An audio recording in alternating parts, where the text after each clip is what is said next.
ఎక్కడ చూసినా ప్రజల నుంచి మంచి స్పందన ఉన్నది. కేసీఆర్ గారి పోగొట్టుకున్నాము.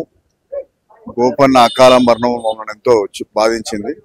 అట్లాంటి ఆ రెండు వీటిని ఫుల్ఫిల్ చేయాలంటే మాగంటి సునీత గారిని గెలిపించుకోవాలని చెప్పి ప్రజలు పెద్ద ఎత్తున ఈసారి ఓటింగ్ కూడా చాలా పెద్ద ఎత్తున అవ్వడానికి అవకాశం ఉంది. కాబట్టి ఎట్టి పరిస్థితుల 11వ తారీఖుకి జరిగే ఎలక్షన్స్ లో సునీతమ్మ గారు మంచి మెజార్టీతో, గోపన్నకు వచ్చిన మెజార్టీ కంటే మంచి మెజార్టీతో రాబోతున్నారు. మేము ప్రజల్ని ఒకటే అడుగుతున్నాం, మీకు కారు కావాలన్నా హైడ్రా కావాలన్నా, ప్రజలు ఎక్కువ మంది మాకు కారే కావాలి అని అంటున్నారు.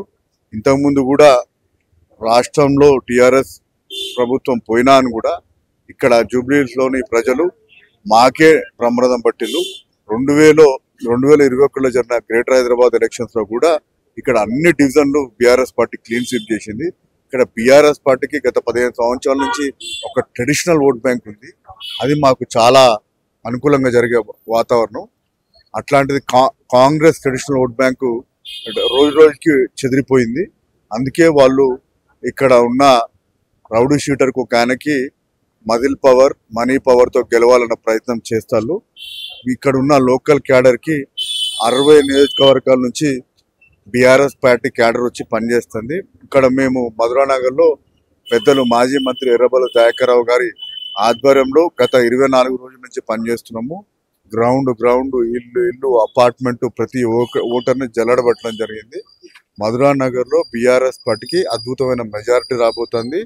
నాకున్న రిపోర్ట్స్ ప్రకారం జూబ్లీహిల్స్ కాన్స్టిట్యున్సీ ముఖ్యమంత్రి గారు నేను అన్నట్టుగా 30,000 వాళ్ళు గెలుస్తా అని చెప్పిళ్ళు. నేను చెప్తున్నాను, ఇవాళ వారు గెలవటం కాదు, ఆయన పొరపాటు పడ్డాడు. 30,000 తోటి బీఆర్ఎస్ పార్టీ 14వ తారీఖు గెలవబోతుంది.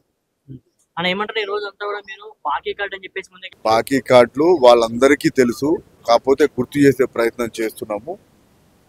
మహాలక్ష్మి పథకం కింద 2,500 రూపాయలు తులం బంగారము ఇవాళ ఫ్రీ అని చెప్పి భార్యకు ఫ్రీ ఇచ్చుకుంటా భర్త దగ్గర 2 టికెట్లు తీసుకోవటము, అంటే డబల్ ద రేట్ తీసుకోవటము.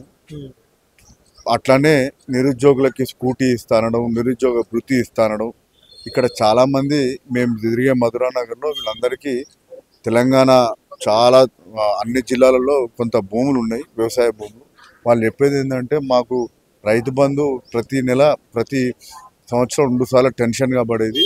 ఈసారి 4 సార్లు పడాల్సింది ఉంటే 2 సార్లు ఆల్రెడీ మాకు పర్లేదు, వచ్చే పథకాలు లేవు. మేము ఎక్కడ కలిసినా ముస్లిం సోదరులు మాకు రంజాన్ గిఫ్ట్ పంపించేది, బతుకమ్మకు దసరా వచ్చేది. అలానే గోపన్న ఈ ట్రెండ్ 2014 నుంచి స్టార్ట్ చేసిండు. ఆయన దసరా అప్పుడు ఒక చీర ఇచ్చే సాంప్రదాయము, ఆ సాంప్రదాయం కూడా ఇప్పుడు కొనసాగించట్లేదు ప్రభుత్వము. కొత్త ఇవ్వకపోగా ఉన్నాయి కాస్త క్యాన్సిల్ చేసినాయి. ఇక్కడ ప్రజలు కూడా ఏం కోరుతారంటే మేము 4 లక్షల ఓటర్లమే కాదు, 4 కోట్ల ప్రజలకి ప్రతినిధులము. తెలంగాణలో మేము అడుగుతూ ఓటర్ దగ్గర 2 సంవత్సరాల ప్రభుత్వం బాగుందా, మేము చేసిన 9.5 సంవత్సరాల ప్రభుత్వం బాగుందా అంటే మీ 9.5 సంవత్సరాల ప్రభుత్వమే బాగుంది. రియల్ ఎస్టేట్ బాగుండేది, ప్రతి ఒక్కరి దగ్గర డబ్బులు ఆడేటి. ఇవాళ పరిస్థితి చాలా దారుణంగా ఉంది.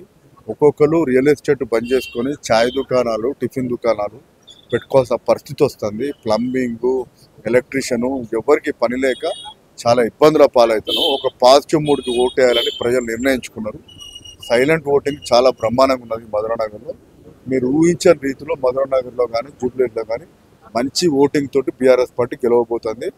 దానికి ప్రజలే సాక్ష్యము.